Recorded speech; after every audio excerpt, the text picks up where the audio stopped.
एक बड़ा वादे पैगाम है कि 90 दिन का राह से शुरू हो गए हैं। हमारी तहरीक का ऐलान इमरान खान साहब ने किया है कि वो खुद लीड करेंगे और खुद लीड वो कर रहे हैं। इमरान खान साहब ने बड़ा क्लियरली कहा है कि मैं पाकिस्तान के लिए मुज़ाकरात करने को तैयार हूँ, लेकिन उन लोगों के साथ तैयार हूँ कि जिन लोगों के साथ इख्तियार का फैसले का इख्तियार है। सड़कों पर आईनी तौर पर एहतजाज करना, अपना हक मांगना मेरा आईनी हक है। मौलाना फजल रहमान, मैं इसको चैलेंज करता हूँ कि फार्म 45 खुलवाते हैं पूरे सूबे में, इसके 3 लोगों के अलावा इसके सारे फार्म 47 है, ये खुद फार्म 47 है, अपने हल्के में तो इलेक्शन नहीं लड़ सकता। 90 रोज का अल्टीमेटम गुज़श्ता रात से शुरू हो चुका। वज़ीर आला खैबर पख्तूनख्वा अली अमीन गंडापुर का ऐलान, कहा हम रहेंगे या फिर आप। 90 दिन में आर पार हो जाएगा। तहरीक की क़यादत बानी PTI करेंगे। मुकाबला कर रहे हैं, पीछे नहीं हटेंगे। पूरे मुल्क से शहरियों को जमा करेंगे।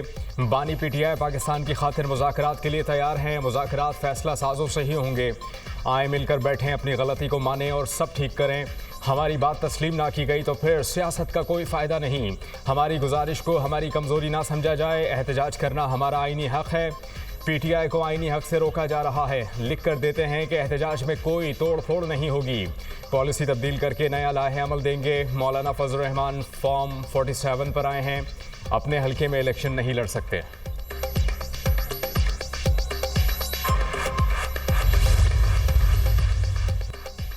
तहरीक इंसाफ की चीफ ऑर्गेनाइजर पंजाब मरकजी क़यादत के फैसले से लाइल्म। PTI मरकजी क़यादत ने चीफ ऑर्गेनाइजर पंजाब को एतमाद में ना लिया। आलिया हमजा इजलास में ना बुलाने पर अपनी ही क़यादत पर बरस पड़ी। कहा बानी की रिहाई के लिए किस लाहे अमल का ऐलान हुआ है, क्या कोई रोशनी डालेगा? तहरीक कहां से और कैसे चलेगी? 5 अगस्त के मुकाबले में 90 दिन का प्लान कहां से आया है? अगर आप में से किसी की नज़र से गुजरा हो तो मेरी भी रहनुमाई कर दें। कुछ इतलात के मुताबिक मैं पिछले 2 दिन से बहुत मसरूफ़ थी, ऐसी मसरूफियात जिनका शायद मुझे भी इल्म ना था। प्रेस कॉन्फ्रेंस में सलमान अकरम राजा का कहना था आलिया हमजा मसरूफियात के बायस शरीक नहीं हो सकें।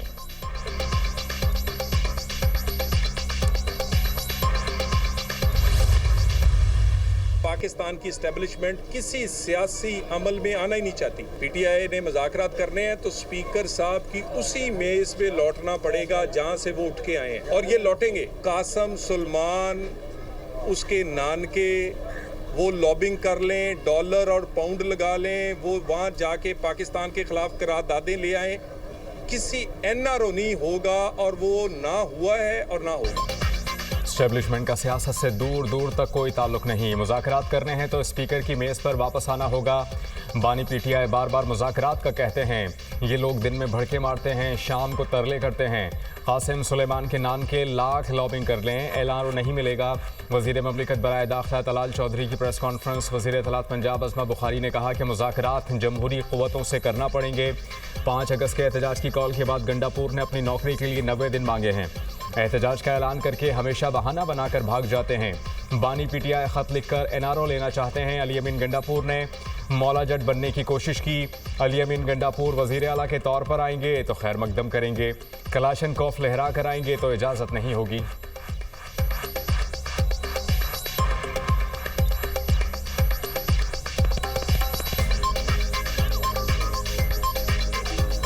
एक और 90 दिन का प्लान आया है, और आपको वो खैर 90 दिन का प्लान तो मुझे लग रहा है कि गंडापुर साहब ने अपनी नौकरी के लिए मांगा है कि उनको जलसे की इजाज़त देनी चाहिए। मैंने गुजारिश की कि अगर तो वो पंजाब की तरक्की, खुशहाली, सुकून को आग ना लगाएं, हमें कोई इतराज़ नहीं। यहाँ बैठे हैं वो सहाफ़ी, उन्होंने सवाल पूछा कि आप छोड़ के भाग तो नहीं जाएंगे? अब ये फैक्ट है, छोड़ के आप भागे थे। उनके मुंह से जो है वो मौला जट जो है वो अच्छा लगता था, इंटरेस्टिंग लगा, फिर उसके बाद अब मजाक बन गया है। हमारे सूबे की अक्सरियत जाली है।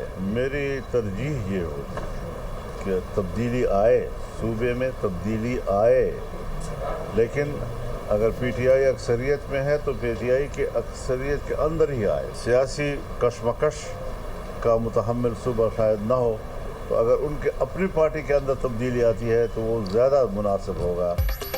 मौलाना फजल रहमान की KP में तब्दीली की तजवीज़। जिस जमात की अक्सरियत है उसमें तब्दीली आनी चाहिए। KP हुकूमत की अक्सरियत जाली है। हमारा सूबा किसी सियासी कशमकश का मुतहम्मिल नहीं हो सकता। पीटीआई अपना रवैया तब्दील करे तो बात हो सकती है। मौलाना फजल रहमान की प्रेस कॉन्फ्रेंस, कहा सियासतदान जेल जाते हैं, तहरीकें रिहाई के लिए नहीं होती। नून लीग और पीपल्स पार्टी से मुलाकातें इब्तदाई मराहिल में है।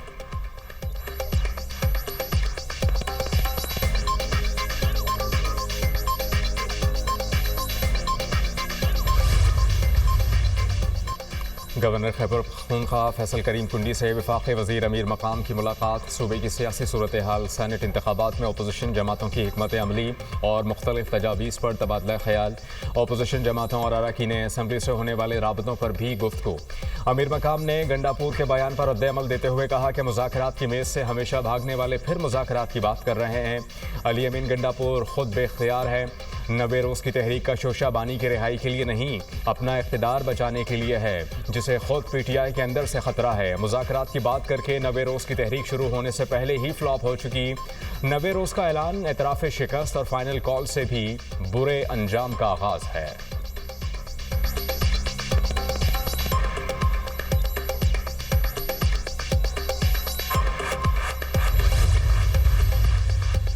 पीटीआई से सियासी लड़ाई थी, लेकिन मुफाहमत को तरजीह दी।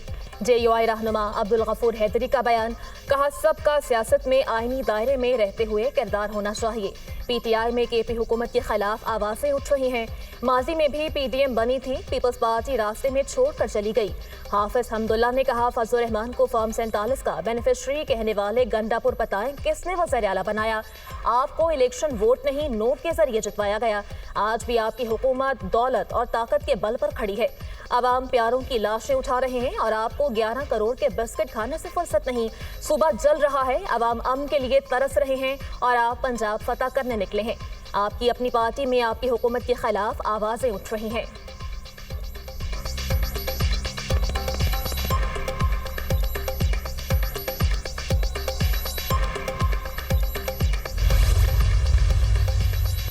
छब्बीसवीं आईनी तरमीम पर वोट देने पर पाकिस्तान तहरीक इंसाफ का एक्शन। तहरीक इंसाफ ने अपने 5 अरकान कौमी असम्बली को पार्टी से निकाल दिया। ज़हूर कुरैशी, उस्मान अली, मुबारक ज़ेब, इलियास चौधरी और औरंगज़ेब शामिल। पार्टी डिसिप्लिन की खिलाफ वर्जी और 26वीं तरमीम के लिए हुकूमत को वोट देने पर अरकान को पार्टी से निकाला गया। चेयरमैन पीटीआई बैरिस्टर गौहर ने नोटिफिकेशन जारी कर दिए।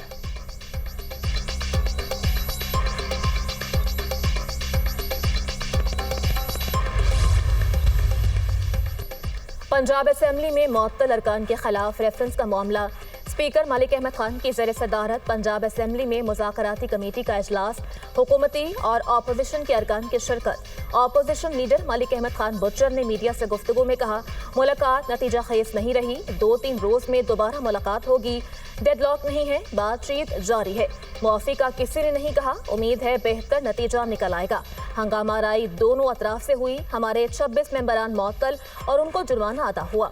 सूबाई वजीर मुश्तबा शुजाउल रहमान ने कहा, अपोजिशन ने बहुत सारी बातों से इत्तफाक किया, अभी कुछ चीज़ें फाइनल नहीं हुई। हमारा मकसद अपोजिशन रहनुमाओं को डी-सीट करवाना नहीं, असेंबली की इज्जत बहाल करवाना है। असेंबली में हुल्लड़बाजी, तोड़ फोड़, मारधाड़ कल्चर को ख़त्म करेंगे। बिलाल यासीन ने कहा, डायलॉग के जरिए ही मामलात हल होते हैं, अपोजिशन के साथ मजीद बातचीत होगी।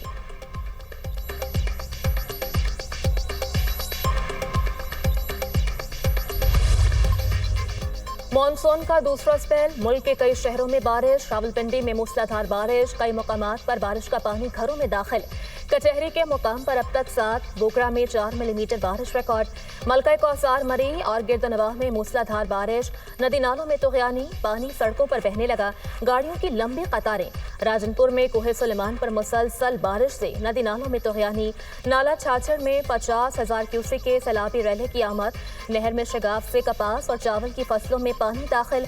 वजीराबाद, बसीरपुर, बहावलनगर, कसूर में बादल बरस पड़े। पेशावर शहर के मुख्तलिफ इलाकों में बादल बरसे। शहर में चंद मिनटों की बारिश से कई इलाके पानी में डूब गए। हयाताबाद फेज 5 की सड़कें तालाब का मंजर पेश करने लगी। जिला खैबर के नदी नालों में तुग़यानी, गाड़ी रैले में बह गई। तवाबी शहर और गिरदनवाह में तेज हवाओं के साथ बारिश। महकमा मौसमियात की बारिशों का सिलसिला जुमेरात तक जारी रहने की पेशगोई। नदी नालों में तुग़यानी और पहाड़ी इलाकों में लैंडस्लाइडिंग का खदशा। पीडीएमए का अलर्ट जारी। तबेला डैम के स्पिलवेज एक बार फिर खोल दिए गए। डैम में पानी की सतह 1526 फीट है।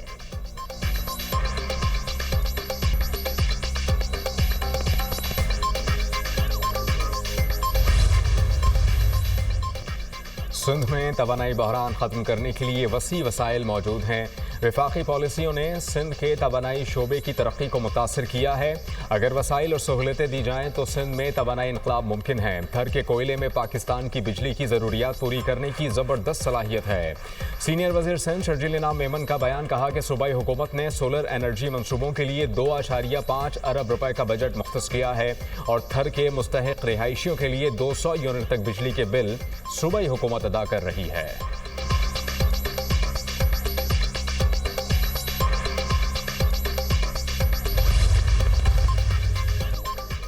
गजा जंगबंदी के लिए कतर में होने वाले मुज़ाकरात पर कोई पेशरफ ना हो सकी। इससे हुनी फोर्सेस के गजा भर में वहशियाना फ़ज़ाई हमले जारी। 24 घंटों में इसराइली हमलों में मज़ीद 59 फ़लस्तीनी शहीद।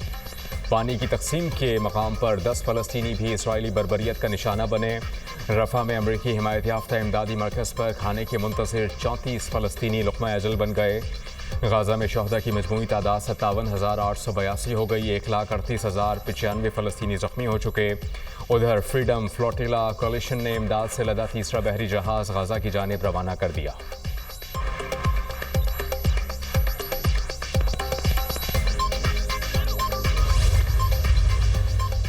गजा में इमदाद का मैकेनिज्म फ़लस्तीनियों की नस्ल कुशी के लिए बनाया गया।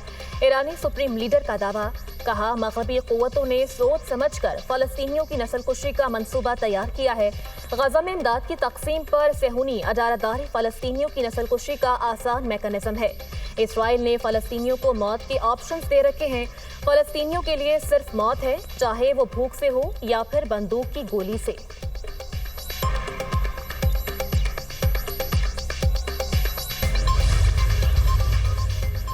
इसराइली वज़ीर आज़म बेंजामिन नेतन्याहू ने कहा है, ना कोई अफजूदगी होगी, ना कोई बैलिस्टिक मिसाइल होगा। ईरान से अमेरिका के गैर मामूली जौहरी माहदे की हिमायत करेंगे। अमेरिका और इसराइल हमला ना करते तो ईरान 1 साल में जौहरी हथियार बना लेता। इसराइल के साथ जंग के बाद ईरानी हुकूमत मुश्किल में है। इसराइली वज़ीर आज़म की अमरीकी सदर की तारीफ़ें, बोले सदर डोनाल्ड ट्रंप की क़यादत में एक मुख्तलिफ अमरीका है जो आज़ाद है। वाइट हाउस में ट्रंप जैसा दोस्त इसराइल का कभी नहीं था। अगर कोई अमन के नोबेल इनाम का मुस्तहिक है तो वो सदर ट्रंप ही हैं।